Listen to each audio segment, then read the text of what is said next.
Hello friends, welcome to our YouTube channel. In this video I will show you how you can just change your fonts in your OnePlus smartphone and how you can just change it. Before proceeding the video, if you have not subscribed to our YouTube channel then subscribe it first and like the video for more videos. So let's start. First you have to go to the themes option in your OnePlus smartphone. Here it is, open it and then click on home. You can see there are a lot of options here. Click on fonts and you can see there are a lot of fonts. You have to just click on one which you like the most and then you have to just click on apply, and now it is applying and it is applied.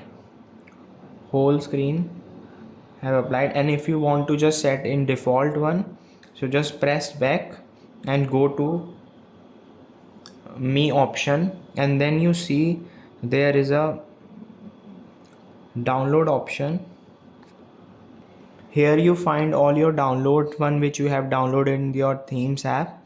Then you have to just simply press back, and then you see there is a my resources option. Here you find themes, fonts and wallpapers. Click on fonts. Here you can see there you have your old ones and new ones you have downloaded. First you have to just click on default font, then apply, and this tick mark shows that is applied. Then press back and it is now in default. I hope this video will help you. If you like this video then subscribe to our YouTube channel and like the video for more videos. Thanks for watching.